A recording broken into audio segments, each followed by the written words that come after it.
उन्होंने मात्र वहाँ पे एक तानाशाही की सरकार चलाई, वहाँ पे गुंडागर्दी की, वहाँ पे हिंदुओं की निर्मम हत्याएं करवाई।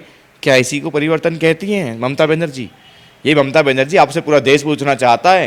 इस देश के अंदर 100 करोड़ हिंदू रहते हो और आए दिन उनका कत्ले आम कराने की साजिशें रचती रही है पार्टियां।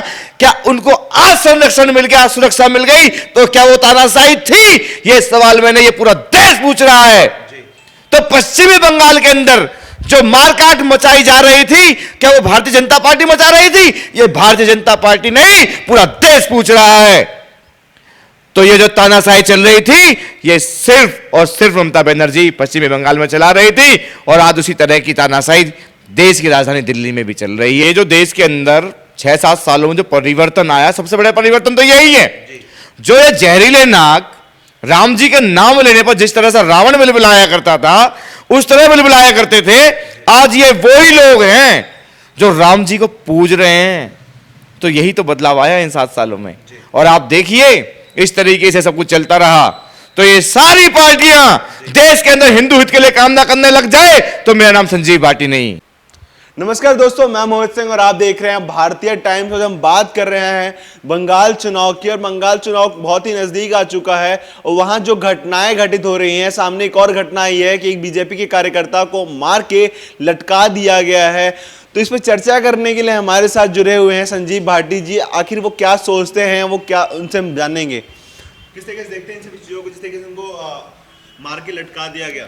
देखिए कहीं ना कहीं पश्चिमी बंगाल इन चीजों से बड़ा मशहूर है कि पश्चिमी बंगाल के अंदर आए दिन देशभक्तों की हत्याएं होती रही हैं और कहीं ना कहीं वहां के जो लोग हैं उनके अंदर भय प्रकट कर दिया गया है। लेकिन अब वहां के लोग ये गुंडागर्दी ज्यादा दिन सहन नहीं करेंगे। वहां के लोगों को दिख रहा है कि कार्यकर्ताओं को मार के लटकाया तो जा रहा है, लेकिन उसके बावजूद भी वहां के जो लोग हैं वो डरने को तैयार नहीं है। ये लोग देख रहे हैं, पूरा भारत देश देख रहा है इस चीज को। शुभेंदु अधिकारी जो वहाँ नंदीग्राम से लड़ रहे हैं विधानसभा चुनाव को, उन पे आरोप लगाए जा रहे हैं टीएमसी के द्वारा कि वो अपराधियों को काम पे रख रहे हैं। इसको किस तरीके से देखते हैं आप? अपराधियों को काम देने का कार्य तो स्वयं टीएमसी का ही है और दूसरी पार्टी पे आरोप प्रत्यारोप तो ये तो हर पार्टी का काम है लगाना। उनके आरोप से कुछ नहीं होगा। इस बार पश्चिमी बंगाल में बदलाव होने जा रहा है। भारतीय जनता पार्टी पूर्ण बहुमत के साथ वहां पर भगवा झंडा लहराएगी। ये पूरा भारतवर्ष देखेगा इस चीज। भाजपा में आया तो भ्रष्टाचारी हो गए, वो गुंडों को काम देने लगे। इसको किस तरीके से देखते हैं? देखिए जब वो टीएमसी में थे तो वो गुंडे नहीं थे, वो खलनायक नहीं थे, लेकिन आज भारतीय जनता पार्टी के अंदर आ गए, वो भ्रष्टाचारी भी हो गए, वो गुंडे भी हो गए। तो स्पष्ट है कि इनकी जो नीतियां वो ठीक नहीं है और यही नीतियां इनके लोटे को डुबाने जा रही हैं इस बार। राकेश टिकैत बंगाल चले जाते हैं किसान महापंचायत करने के लिए, किसान का समर्थन करने के लिए, लेकिन वो किसान सम्मान निधि की बात नहीं करते जो बंगाल में ममता दीदी ने वहाँ पे लागू नहीं होने दी। इसको किस तरह देखते हैं आप? देखिए इसको तो मैं किस तरह से देखता हूँ यह मायने नहीं रखता, इसको पूरा देश किस तरह से देख रहा है वो बहुत ज्यादा मायने रखता है। क्योंकि जिस तरीके से किसान आंदोलन को जो किसान रूपी आंदोलन के तहत चलाया गया, तो उससे स्पष्ट होता है कि यह किसान के साथ आंदोलन नहीं था, यह किसान विरोधी आंदोलन था जो कि सिर्फ मोदी जी के रास्ते में रुकावट और बाधा डालने के लिए किया गया था। आखिर क्या मतलब बनता पश्चिमी बंगाल के नेताओं को जाके जगाने का? आप पश्चिमी बंगाल जा रहे हो तो आप किसानों के लिए या किसानों के हित में नहीं जा रहे हैं, आप मोदी जी के लिए रास्ते में एक अडंगा डालने जा रहे हैं। तो आपकी जो नीति है वो स्पष्ट हो चुकी है कि आप कोई किसान नेता नहीं है। आप कहीं ना कहीं विपक्षी पार्टियों से पैसा लेकर और देश के खिलाफ जहर उगलने का कार्य कर रहे हैं। देश के अंदर जो कार्य अब अच्छे हो रहे हैं उनको रोकने का कार्य आप कर रहे हैं।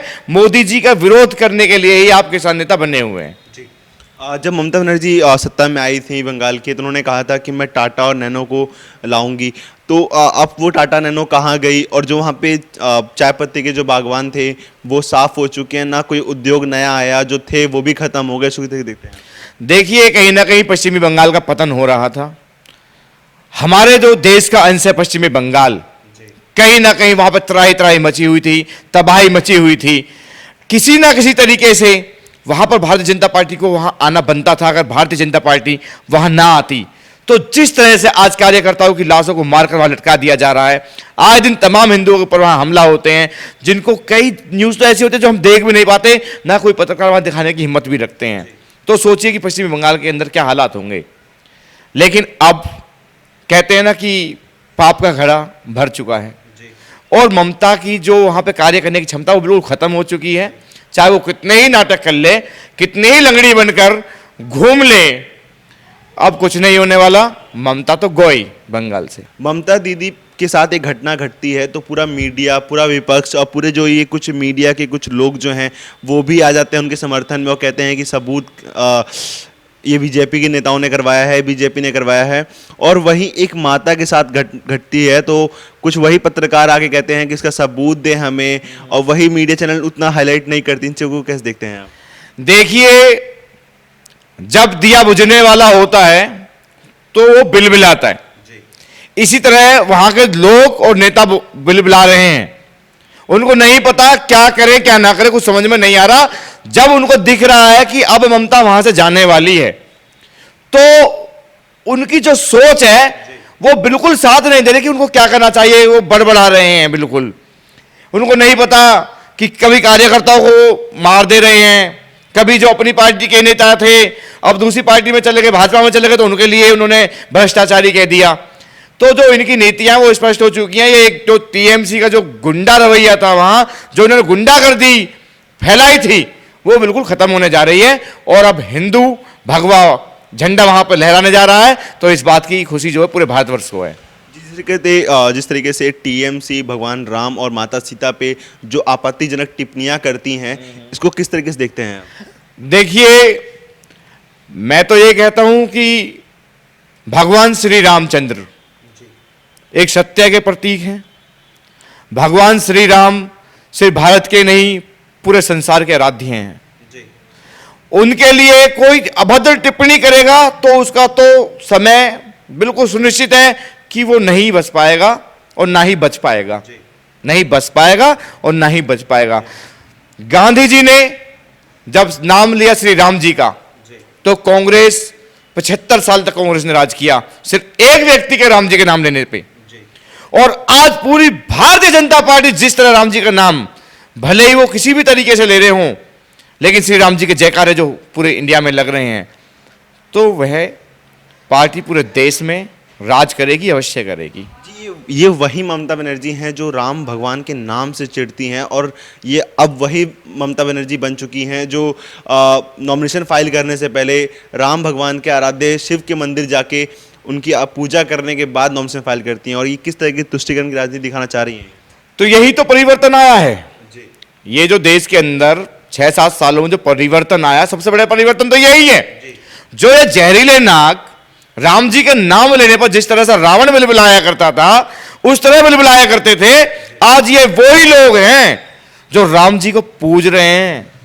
तो यही तो बदलाव आया इन 7 सालों में।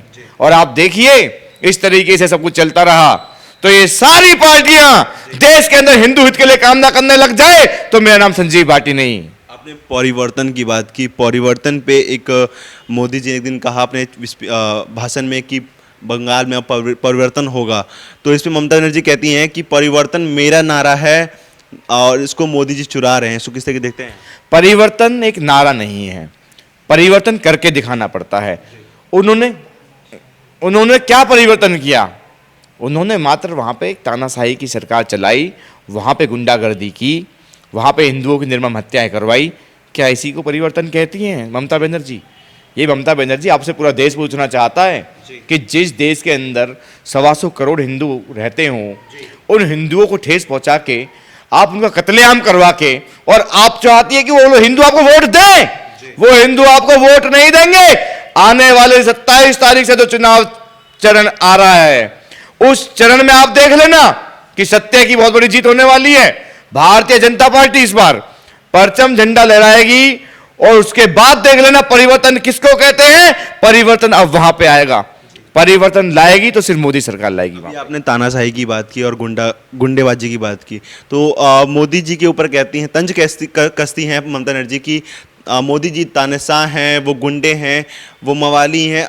क्या उनको वो नहीं दिखाई दे रहा वो जो बंगाल में कर रही हैं? पहले करीबन 130 कार्यकर्ताओं को मार दिया गया टीएमसी के द्वारा, और साथ ही एक माताश्री को भी मारा गया, और फिलहाल 2 दिन 3 दिन पहले ही एक कार्यकर्ताओं को मार के लटका दिया गया। क्या वो तानाशाही इनको दिखाई नहीं दे रही? देखिए, हर किसी बात को कहने का एक आधार होता है। ममता बनर्जी किस आधार पर कहती हैं कि भारतीय जनता पार्टी तानाशाही कर रही है? भारतीय जनता पार्टी ने देश के उन मुद्दों को सुलझा दिया, जैसे कि राम मंदिर, धारा 370, धारा 35 है, ऐसे मुद्दे जिनको सोच के इंसान भयभीत हो जाता था कि कहीं कत्ले आम न मच जाए तमाम भारतवर्ष में, ऐसे मुद्दों को चुटकी बजा के सुलझा दिया। क्या वो तानाशाही थी?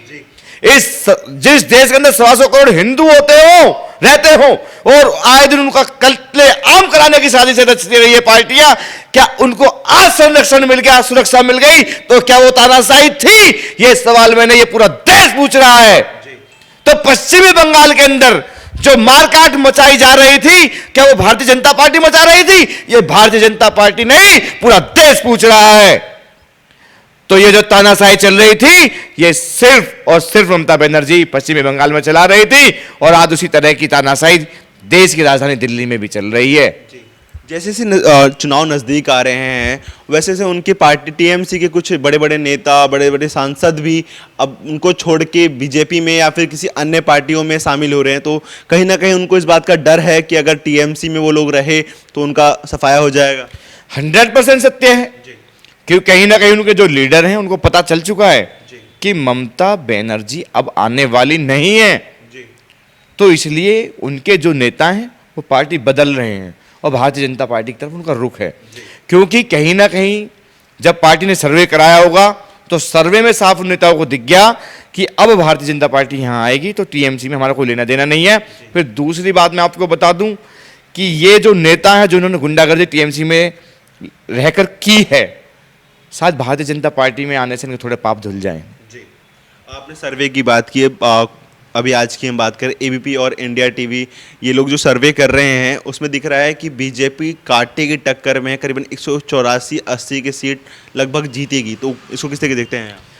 कांटे की टक्कर कौन कहता कांटे की टक्कर है? एबीपी न्यूज कहे चाहे कोई भी कहे, मैं कहता हूँ वहाँ टक्कर ही नहीं है। भारतीय जनता पार्टी का रास्ता बिल्कुल साफ है। मैं आज स्पष्ट कहता हूँ कि भारतीय जनता पार्टी वहाँ पर अपनी विजय का परचम झंडा लहराने वाली है और पूरा देश भगवा में होने वाला है। ये शुभकामनाएं है भारतीय जनता पार्टी को कि जिस तरह से आप काम कर रहे हो भारतवासियों के लिए और देश के मुद्दों के लिए काम कर रहे हो, भारतीय जनता पार्टी की ये पूरा देश हमेशा आभारी रहेगा। जय हिंद, जय भारत।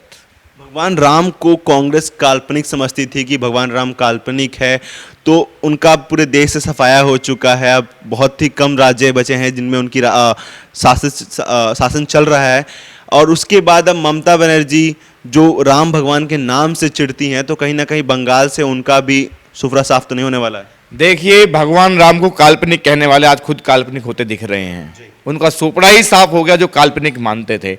जिनके बहुत बड़े लीडर थे महात्मा गांधी जी, जो राम जी को मानते थे, राम जी का नाम लेते थे, तो इसीलिए शायद राम जी की मेहर उनके पास थी और इसीलिए शायद कांग्रेस ने 70 साल यहां राज किया।